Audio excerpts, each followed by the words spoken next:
Dalawa lang in my 50 more than 50 years of law practice, dalawa lang ang reason kung bakit nagkakaroon ng affidavit of desistance. Either pera Or talaga lang nagpatawad ka. Pinatawad mo na yung tao.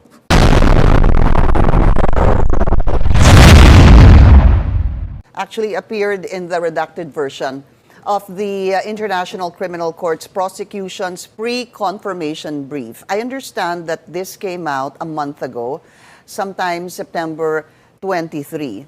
So the two names that appeared were De La Rosa and an Aguirre in the war on drugs campaign by then President Rodrigo Duterte. Sir, have you seen this? And what did you think about this? Yeah, I was surprised. I've seen that. That's why I tried my best to look where it came from. And I found out that I'm supposed to have said that in an interview by the Al Jazeera. I've never heard, or I never remember having been interviewed by the said news. But that's why I said I had to be confronted. I want to be confronted by that interview. Was that interview in writing or? But this is the first time that I came to know of that interview. It's supposed to have happened sometime in, well, several years ago. Okay. But this is the first time that this came out. So this must not have been true. Attorney, in sinabi po dito, as we already pulled up on the screen, was you, Aguirre said that the new administration's program was to do everything to stop drugs, crimes, and corruption. We will choose to kill these drug lords. Yan po yung pinag-uusapan natin na Lima. Yes, I never said those. I was not ever interviewed by anybody wherein I said those things. That's why I denied. I will never have consented to do any extrajudicial killing.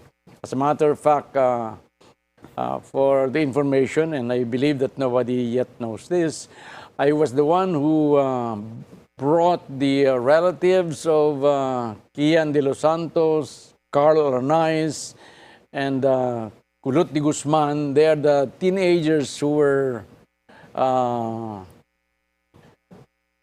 the top of the news at that time, that when they were killed by the police. And when I brought there at Bahay Pangarap in Malacanang, I arranged that the president meet them, and the president said that he is going to help them, and he helped them. As a matter of fact, all those policemen were convicted because of the help of President Duterte. So very clearly, Attorney Aguirre, you're saying that this program to do everything to stop drugs, crimes, and corruption, we will choose to kill these drug lords. You are categorically denying it. You are sure that you never said this to any media outfit, media personality? I'm sure of that. And lalong-lalo sa Al Jazeera, hindi ko natatandaan eh. Because this is the first time, had I said that during the time of the supposed interview, it would have come out in newspaper, local newspaper. But this is the first time that this came out. Wala po. Okay, so would you know, Attorney, if you are, what is your role in this whole thing? Are you co-accused? Kayo ho ba suspect? Meron na ho bang ganon? Initially, when this ICC thing came out, we are supposed to be part of those because I was then the Secretary of Justice. I believe that the reason why my name came out is that these people who were accusing President Duterte of this crime against humanity wanted to paint a picture that this is a national policy of the Duterte administration to kill even civilians. And that would not be credible if the Secretary of Justice is not involved. So they invented this interview, and which interview is really a complete surprise to me. I only came to know of that when this came out in September. Yeah, in September 23. So, just to go back, would you know any idea, sir, if you were you're a co-accused? Ano yung classification ninyo? Suspect? I'm supposed to be one of the accused or respondent. But at first, this is not the That's not the reason. this is not the interview that came out. When the ICC thing came out for the first time, the interview which supposed to have come out and supposed to be supposed to have said is that runs like this, that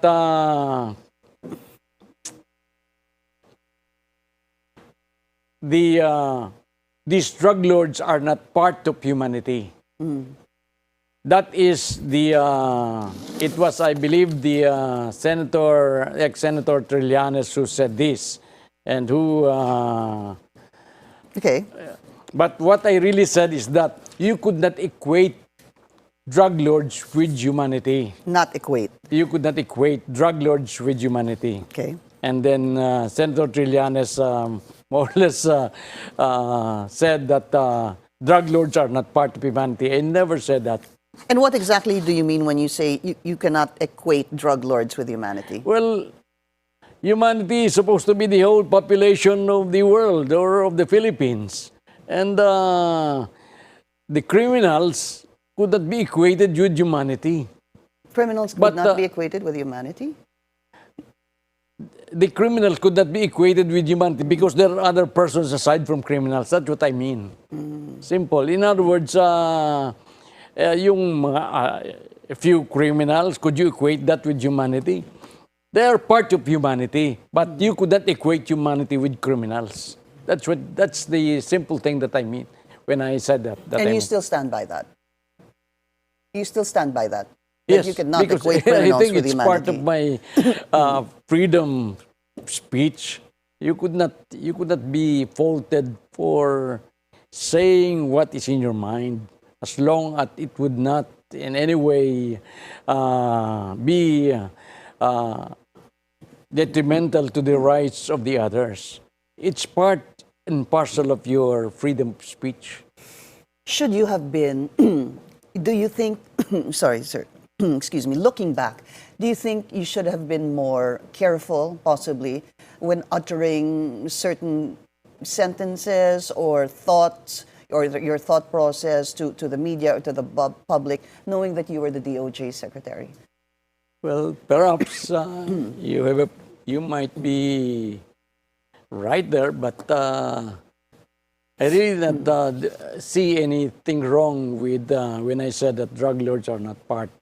You could not equate drug lords with humanity or criminals with humanity. Okay. Does this mean, are you prepared, Attorney Aguirre, that because your name was part of it, Aguirre, although wala naman po yung Vitaliano, kasi redacted rather po yung first name, even with the De La Rosa, the first name was also redacted. I mean, for all intents and purposes, this Aguirre is you. Wala naman pong It must be ibang me Aguirre. because there are no other high officers or official during the Duterte administration except me. Does that mean, Attorney, that you would possibly be also subjected to a warrant of arrest and possibly also brought to The Hague? It's possible, but I really don't believe in it because I did nothing wrong. Is this something you're readying yourself Of of the course, possibility? I've never been afraid of this. As a matter of fact, if they are going to arrest me, charge me, send me to The Hague, perhaps it would be good for us, for the president especially, so that baka para may kasama siya doon. Handa ho kayo. Tatanggapin niyo po yun. You will not resist.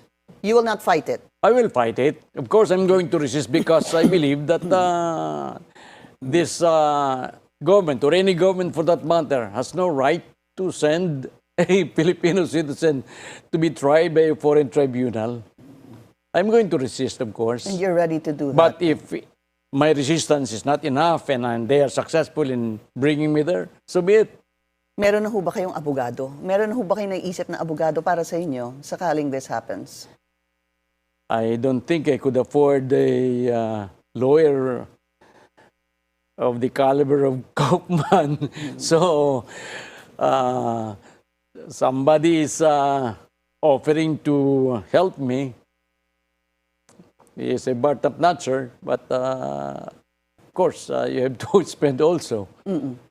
But Attorney Professor Art De Castro.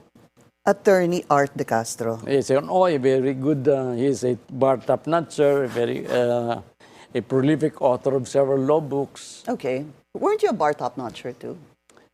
I'm the valedictorian of Sameda College, but we did not place in the top 10 of I see. the bar, just like the valedictorian of UP in Ateneo at that time. Pare-pareho kami hindi pumasok sa top 10. But to look back, Attorney Aguirre, no, since 2017, yung inyong pangalan was already part of this complaint before the ICC. I believe it was through the late Attorney Sabio, I believe, who was representing Edgar Matobato. Nasama na po kayo dito sa information back in 2017, obviously together with the former president.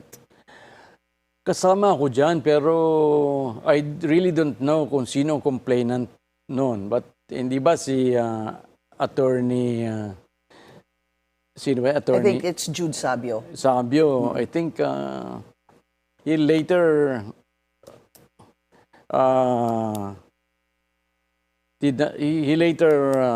refuse to pursue this complaint, di ba? Parang umatras siya, di ba?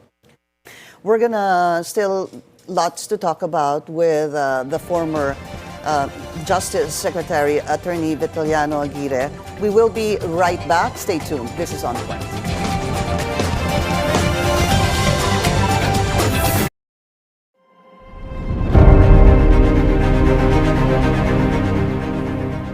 Anderson.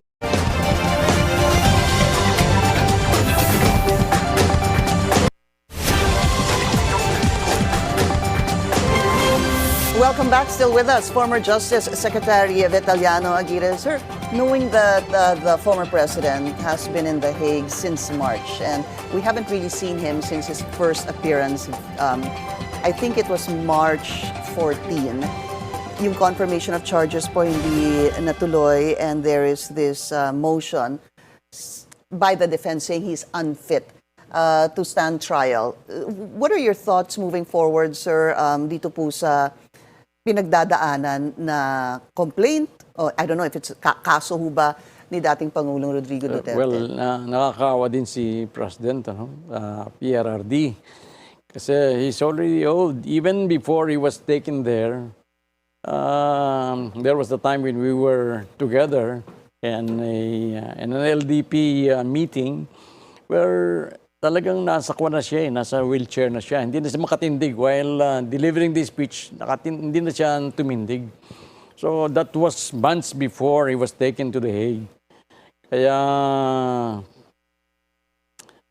I read yesterday that yung interim release niya was denied, and if ever there was a motion for reconsideration filed by Attorney Kaufman, but even if, and they are going to be examined by the doctors, psychiatrists, psychologists provided by the ICC, still, if it's possible that they could not stand trial, they said that he will be continued to be jailed there.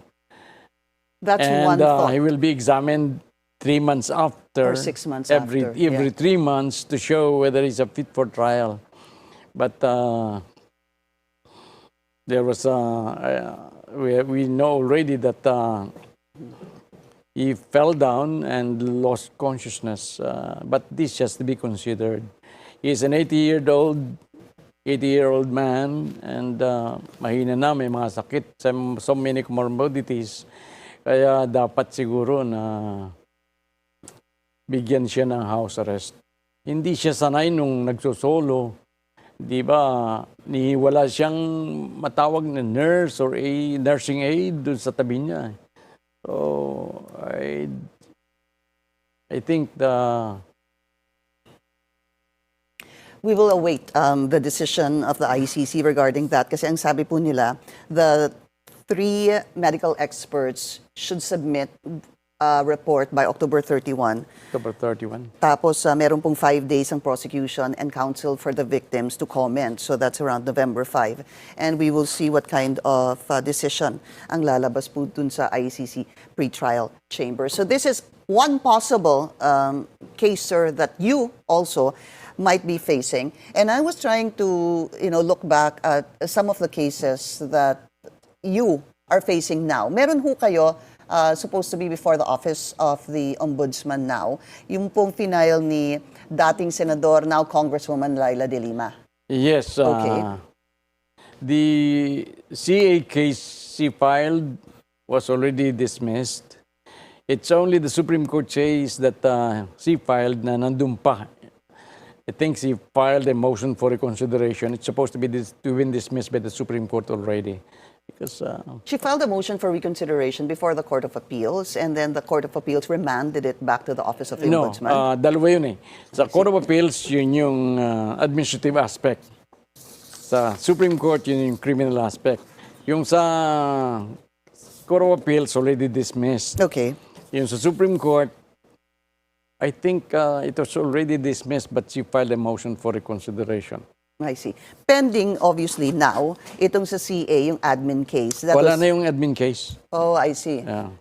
So, isa na lang po itong what Yeah. you're facing, Yung criminal aspect. yung criminal aspect, criminal to which you aspect. filed a appeal before the Supreme Court. Supreme Court. Attorney Aguirre, what is your reaction, your thoughts on the dismissal of the cases against now Congresswoman Laila de Lima? All 3 cases before the Muntinlupa RTC, and yung pagbaliktad po, pag-recant rather, ng ilang mga testigo laban sa kanya, na yung isa pa po, si Rafael Ragos, ay sinabing, parang pinilit niyo po siya, you forced him to speak against the former senator at idiin po siya sa drug case. Actually, walang katotohanan yung mga sinabi ni Ragos na yun eh. Actually, before Ragos retracted his testimony against Secretary de Lima, he swore under oath for no less than 10 times that he really brought 10 million, 5 million, to 5 million to his house in Paranaque. At of course, niretract niya yun. So, I presented all these drug convicts sa House of Representatives, mga 20 siguro yan. Lahat sila, including Ragos, said that tinatunayan nila yung mga affidavit nila. Then, during the time, the preliminary investigation, at least 4 times siya nagsabi doon, si Ragos, na pinatutunayan niya yung pagdadala niya ng 10 million kay Secretary de Lima. And then there were 2. I'm no longer in the Department of Justice at that time, and there were 2 hearings in the Senate. Pinatawag din siya, I think it's 2022. Sinabi niya na pinatunayan pa rin niya na nagdala siya ng 10 million kay Secretary de Lima. Oh, so when you take an oath, you call on the God to witness on the truth of what you were saying. So after more than 10 times na sinabi mong nagdala ka ng 10,000, tapos on a mere after so many years, after 7 years, sinabi mong hindi